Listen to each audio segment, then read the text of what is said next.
लंबा वक्त हुआ, अनेकों मित्र जब से इस यात्रा में साथ चल रहे हैं और भारत जब इसके शिखर पर था तो लोगों को इसकी झलक भी नहीं थी। संबंधों के बहुत से धरातल खोजे गए। हम पशु से परमात्मा की यात्रा पर निकले हैं। मैं इसको बार बार कहता हूं। कुछ संबंध जैविक हैं, कुछ संबंध हमारे जीवित रहने के लिए आवश्यक हैं और कुछ संबंध हमें हमारे जीवन की संभावना को उपलब्ध करने के लिए आवश्यक है। गुरु का संबंध देखा जाए तो तुम्हारे जीवित रहने के लिए जरूरी नहीं है, वो तुम्हारे जीवित रहने की आवश्यकता नहीं है और जीवन में जो कुछ भी श्रेष्ठतम है उसका तुम्हारे जीवित रहने से कोई रिश्ता नहीं। जो भी सुंदर है, श्रेष्ठ है, शुभ है, उसके लिए तुम्हें ऊपर उठना पड़ता है, उसके लिए तुम्हें यात्रा करनी पड़ती है।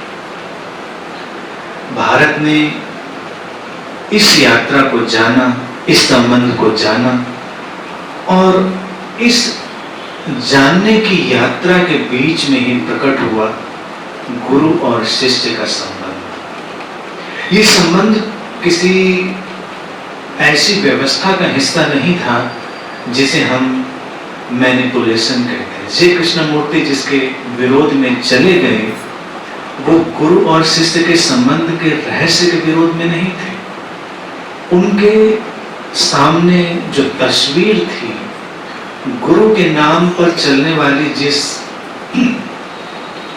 एक अंधेरे से भरी हुई व्यवस्था की तस्वीर थी, वो उसके विरोध में चले गए। और ये बार बार हुआ, ऐसा नहीं कि पहली बार हुआ। अपने समय में भगवान बुद्ध भी उसी विरोध में चले गए। खोजना पड़ता है क्योंकि गुरु किसी का गुरु होने में रस नहीं ले रहा है। आमतौर से लोग रस लेने लगते हैं और तब ये संबंध विकृत हो जाता है, कुरूप हो जाता है। गुरु तो एक यात्रा की उपलब्धि है। जब तुम्हारे प्राणों में कोई प्यास उठी है, कोई पुकार उठी है, जीवित रहने के आपाधापी से तुम अब डिसइल्यूजन्ड हो गए हो, मोह भंग हो गया है तुम्हारे अंदर एक प्यास उठी है कि इससे इतर भी जीवन है या बस इतना ही जीवन है। जब तुम्हारे प्राणों में ऐसी कोई पुकार उठती है तो वो कशिश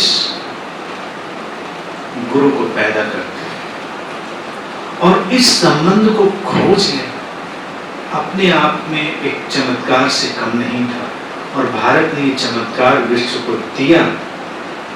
बस इतनी सी बात के लिए ये भारत अविस्मरणीय हो गया है, इसे भुलाया नहीं जा सकता। और गुरु अपने आप में कुछ है भी नहीं, वो तो इस प्यास, पुकार, संभावना, खोज का एक जोड़ है, उसकी निष्पत्ति है, उसकी आउटकम।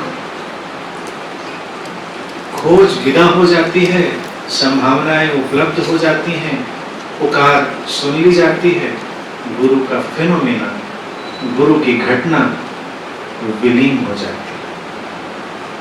वो शरीर में दिखता है लेकिन शरीर नहीं है। शरीर के माध्यम से बस केवल प्रकट हो गया है। वो है भी और नहीं भी है, यही उसका चमत्कार है। कालांतर में जो घटा, जिसको लेकर भगवान बुद्ध और कृष्णमूर्ति जैसे सद्गुरु अपनी संवेदनशील और प्रखर वाणी से उसके बारे में कह पाए, वो आगे भी होता रहेगा।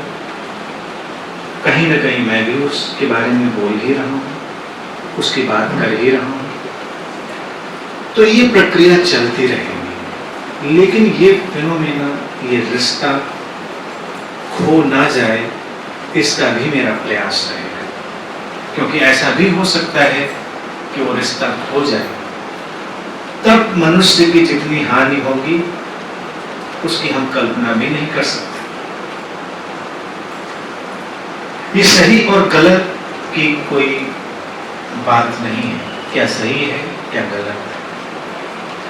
संबंधों का एक नया धरातल, कभी इस पर थोड़ा ठहर कर कोई देखेगा तो हैरान रह जाएगा। ये अलग बात है कि अपनी वासनाओं और इच्छाओं की दौड़ में भागता हुआ व्यक्ति इस रिश्ते को भी उपयोगिता की कोई चीज बनाने की चेष्टा करता है, जैसे गुरु से कुछ निकाल लेना है, कोई काम, कोई व्यवस्था, कोई चमत्कार। किसी काम न है तो कहें किस काम के, कुछ तो करते हैं, जाने से फायदा क्या, कुछ तो होता नहीं। जिस व्यक्ति को ये समझ में आ गया हो कि ये जीवन ऐसा ही है, जीवन, मृत्यु, उतार चढ़ाव, बिखराव, सफलता, असफलता, समृद्धि, अभाव, इन सारे रंगों से भरा हुआ जीवन है, ये ऐसे ही चलता है और आज नहीं अनेकों अनेकों जन्मों से ये ऐसे ही चलता आया है। और वो उस किनारे पर आ पहुंचता है जहां पर वो थोड़ा डिसइल्यूजन होता है और खोजता है कि इसके आगे भी कुछ है। इसके आगे जो खोजता है वो गुरु को उपलब्ध होता है। इसलिए गुरु की जो होने की अवस्था है या स्थिति है वो अपने आप में बहुत बड़ी बात नहीं है, वो तो बड़ी साधारण सी बात है, क्योंकि वो तो आना ही है। सबसे महत्वपूर्ण और रहस्यमयी बात है शिष्य का जन्म, जो किसी के भीतर होता है। गुरु तो इंद्रधनुष की तरह है, व्यवस्था बनती है तो वो उग ही आता है, कोई मुश्किल नहीं है। देखने का कोण, वातावरण में नमी, कहीं रोशनी की किरणें, सारा जो समागम है वो इंद्रधनुष को जन्म देते हैं। ऐसे ही खोज की यात्रा है, कोई किसी खास कोण पर खड़ा हो गया है, जीवन में नमी उतरी है, पीछे चेतना का सूरज झिलमिलाने लगा है, तो गुरु का इंद्रधनुष होगा। कोण विदा हो जाता है, नमी विदा हो जाती है, सूरज चला जाता है, इंद्रधनुष खो जाता है। इंद्रधनुष तो आता ही है, बस उस जोड़ का होना जरूरी है। शिष्य उस जोड़ का नाम। इसलिए सबसे महत्वपूर्ण और चमत्कारिक स्थिति है शिष्य, गुरु की नहीं। समझ? लेकिन इंद्रधनुष इतना प्यारा है, इतना प्रीतिकर है कि उसे भुलाया नहीं जा सकता, और वहां से हमारे लिए अपनी संभावना को उपलब्ध होने के रास्ते खुलते हैं। उस बात के लिए अनुग्रह, उस अनुग्रह के लिए ही भारत ने इस गुरु पूर्णिमा का अवसर चुना। ये अवसर चुनना भी अपने में बड़ा सुंदर है। आषाढ़ की पूर्णिमा, किसी भी महीने की पूर्णिमा को चुनने से काम चल सकता था, लेकिन आषाढ़ की पूर्णिमा, जब आसमान में बादल छाए, चंद्रमा बादलों के पीछे छुपता है, निकलता है, एक आंख मिचौली सी चलती है, देखने के लिए इंतजार करना पड़ता है, रुकना पड़ता है। ऐसा भी हो सकता है कि आसमान में पूरे बादल छा जाएं और तुम्हें खड़ा रहना पड़े, उसकी एक झलक के लिए देर तक इंतजार करना पड़े। तो गुरु ऐसी ही चंद्रमा की अवस्था है जिसके लिए तुम्हें इंतजार करना पड़ता है, प्रतीक्षा करनी पड़ती है, और जो प्रतीक्षा कर पाते हैं उनके लिए बादल रहते हैं, उनके लिए अज्ञान के बादल सरकते हैं और पीछे से ज्ञान का, बोध का चंद्रमा प्रकटता है। जो इंतजार नहीं कर पाते निराश हो जाते हैं, जल्दी लौट जाते हैं कि ये भी कोई बात हुई, चंद्रमा था, आए, दिखा नहीं, लौट गए। इसलिए पहले शिष्य पैदा होता है। शिष्य है घनीभूत हो गई प्रतीक्षा, कंडेंस स्टेट ऑफ वेटिंग, और कुछ नहीं। जो प्रतीक्षा करना जानता है वही शिष्य है। तो आप खड़े रहिए आसमान के नीचे, बादलों को उमड़ने घुमड़ने दीजिए, उनसे संघर्ष मत कीजिए, ना अपने अज्ञान से, ना अपनी इच्छाओं से, ना अपने अंदर की किसी भी व्यवस्था से। वो तो बादलों की तरह है, तुम बस प्रतीक्षा करोगे वो हट जाएंगे, और पीछे तो चंद्रमा है ही। हम प्रतीक्षा नहीं करते बस।